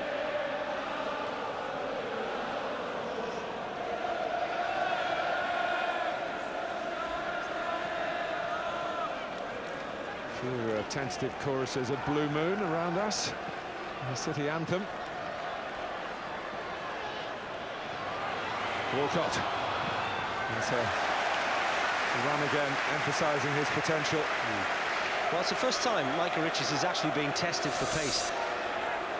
And I think more of this really is needed for Arsenal. They need to get towards the byline and try and carve out openings by getting behind this back four of Manchester City. Taken away by Karadi. He's put in a good shift here for Manchester City, and then Barton could have gone right where there was space for Sinclair. Hoyt. Gilberto, who saved the point against Villa a week ago in the latter stages. Adebayor. Fabregas. Bustled by Dickoff. Arsenal still got the ball, so the referee didn't need to stop the play. And speculative attempt from Theo Walcott. Well, they're almost now just dropping Paul Dickoff into a very deep line centre forward. He's almost playing as a midfield player. He's that deep.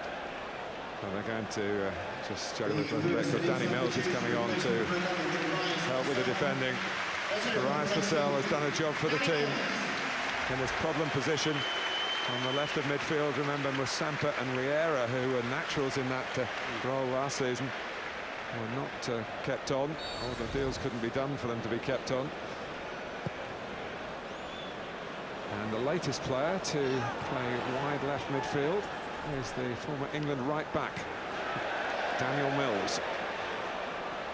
I'm not sure whether Darius Vassell enjoyed that performance in terms of his own output, because he would rather be playing down the middle, but needs must. And he just sat in on that left-hand side, just supported Stephen Jordan and tried to make sure that Abui didn't bomb forward and create too many problems against this Manchester City side.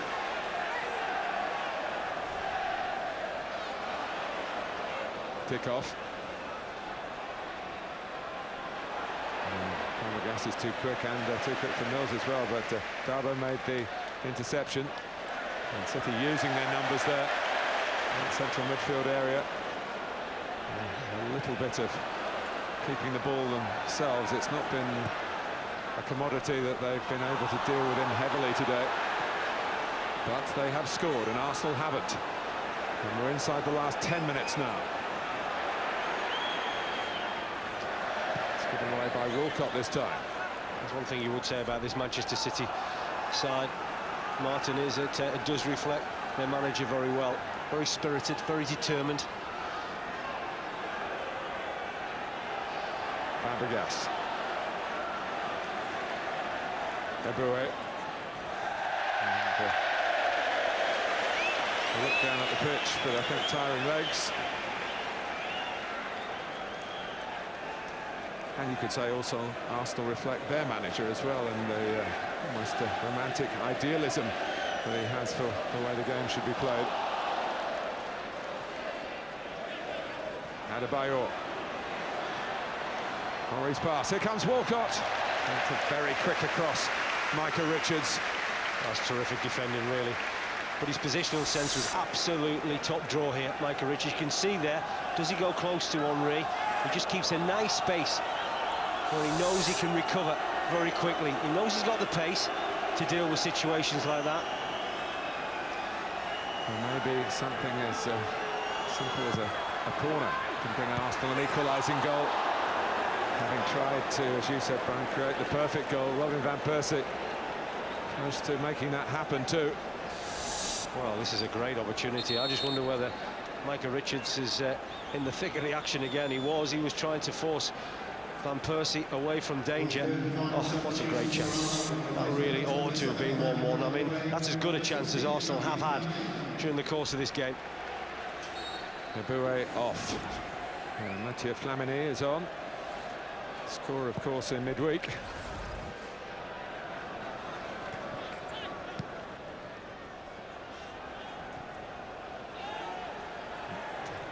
The home supporters torn between, I think, biting their nails and trying to back the side for the 6 minutes or so that remain. Adebayor. Henry. Adebayor. Gilberto got a touch. This is Walcott. No way through. Gilberto. Adebayor brought some height to proceedings for Arsenal. Henry. Back Manchester City again. And numbers prevail, at least for the moment.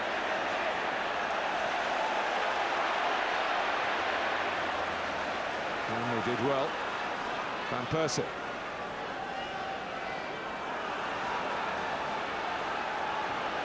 Giroud. Slammed forward by Hoyt. Really a bit of a battering. The whistle didn't go. Dickoff. Barton. Dickoff's down. Darboe's down. And Manchester City are 1-0 up. There goes Karadi. Trying to keep it. He's also got some help there with Sinclair. Take it back. Run down the clock again. Fabregas gets the ball back, but look how deep Arsenal have got to start from. It's Gilberto.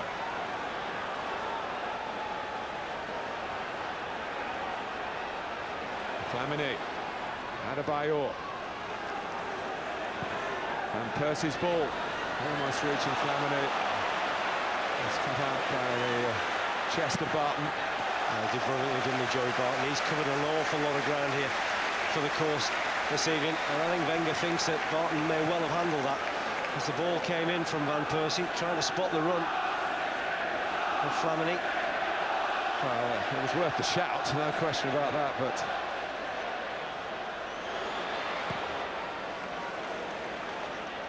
Mills flicks on here. Samaras is going to come on for Manchester City.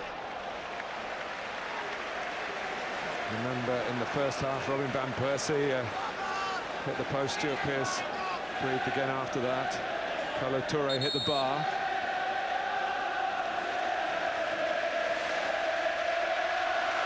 City's second substitution, replacing Dickoff gets a tremendous reception. Draft and Kraft. Even at home, very much the underdogs, Manchester City, remember. It's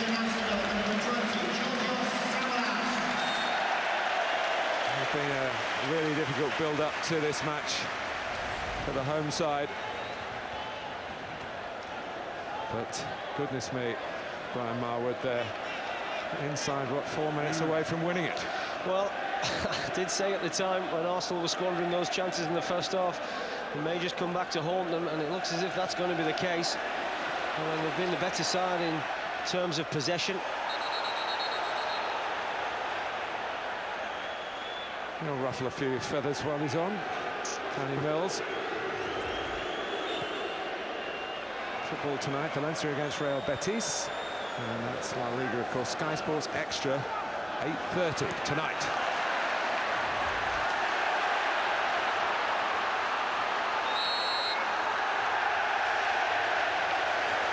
A little bit tetchy out there at the moment. Adebayor feels that he was actually the victim rather than the guilty party.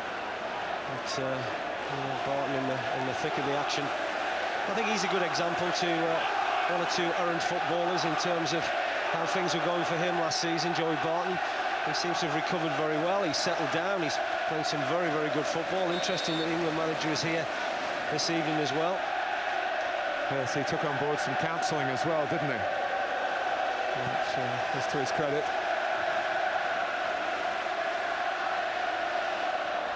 Here's Van Persie. Arsenal have had plenty of the ball in the second half, but their best spell of the match was in the first half when they were such a dominant force. They did hit the frame of the goal twice. They threatened to score with virtually every attack. But Arsene Wenger, I don't think that's gone out, has it, from Raymond. Manchester City don't mind. Richards.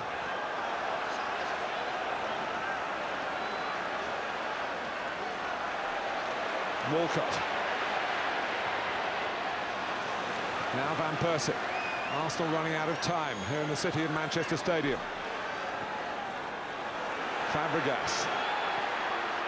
Back to Adebayor. And it's another pass into the penalty area. Tight run, difficult angle, and no way through. It's a method that's very easy to watch, but Stuart Pearce has come up with a way of defending it. He's had his luck, of course.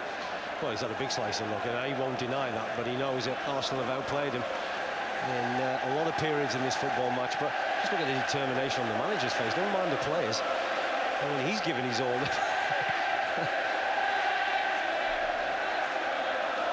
Karadi. Throw goes Arsenal's way. It's a different approach from Arsene Wenger. Rather than being out there, he sent Pat Rice to try and roar his team forward. Adebayor, but it's pretty comfortable, really, for Nicky Weaver in the circumstances. Got a clean sheet here against Portsmouth, which would mean a great deal for a goalkeeper who had far more than his fair share of injury problems. And to follow it with one against Arsenal.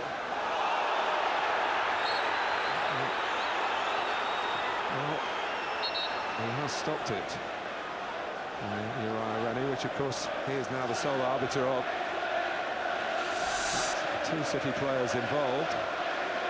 Joey Barton in the thick of the action again. Has given a very good display from midfield, wholehearted alongside Darboe. It's been difficult for them at times as Arsenal shifted the ball around, made them work incredibly hard. 3 minutes to go and a proper drop ball, which Arsenal get a hold of. Fabregas. Henry stayed forward, well forward in the middle this time. And joined by Gilberto, who either can let it run and a few more seconds pass.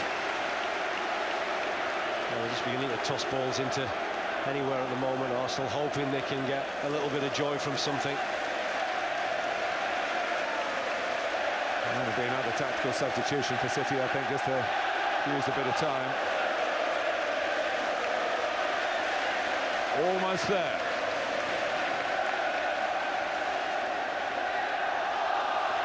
He's not had many chances to threaten Karate, but how hard has he worked for the team, Brian? Yeah, I mean, he's epitomised this Manchester City performance, Martin. You know, he's given everything, looks very tired. He's certainly short of probably games, but you know, he can be very proud of his performance. I'm not surprised he's saying why was nobody there, but I think the answer is quite simple. They're all defending, all his teammates. Toure. Done, and be happy to see it coming forward like that. He can be the dominant force when it's in the air. Ismail Miller, the young forward, is getting ready to come on. Well, it's hugely frustrating, isn't it, for the Arsenal manager? Well, he's seen his side have so much of the ball without really having that cutting edge, and that's what it's all about. City's third and final substitution, replacing number 30, Bernardo Corradi. Now a big hand for Karate. His home debut, remember, he missed out against Portsmouth because he was suspended, having been sent off for 2 yellows at Stamford Bridge. And he's come a long way to play for the club. Miller's a local lad through the youth system here, which has been very good for many years. Get back and head one away, if necessary, is the message. 30 seconds, maybe a little bit longer. And now lining up with Miller involved to get it away. Miller.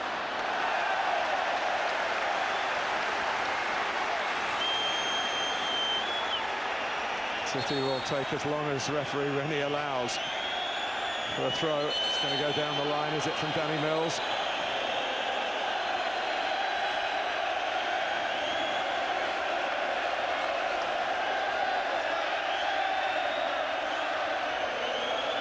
Samaras.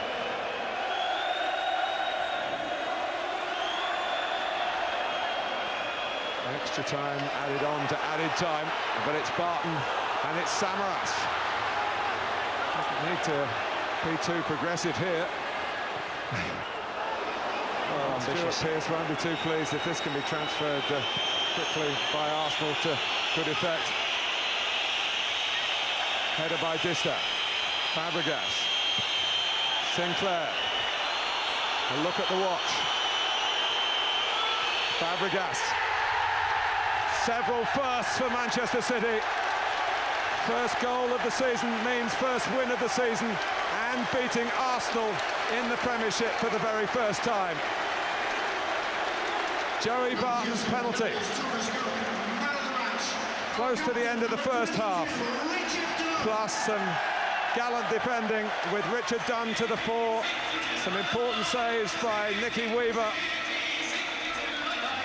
And the ball coming out off the post and crossbar in the first half to save City as well. But after the Thatcher episode, Manchester City have made the right kind of headlines today. And Arsenal, no recovery this time. And that bad away form in the Premiership was a very disappointing factor of their last season in the league. Well, it surfaced again straight away in their first away game here. Final score at the City of Manchester Stadium. It's a huge one, it's a historic one for Manchester City. Manchester City 1, Arsenal 0. Well, that was a backs-to-the-wall job, and City have seen it through, as Martin said, their first Premiership victory of the season after the few days they have had. Most welcome. But for Arsenal, well, we've been here before, haven't we? Another dominant performance, certainly in terms of possession and chances created, but his expression rather says it all.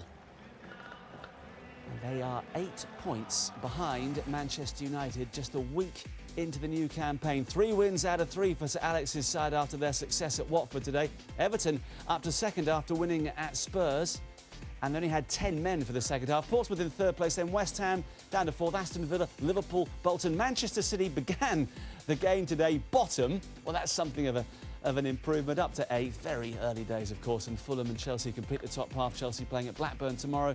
Down at the bottom, it's Sheffield United, then Blackburn and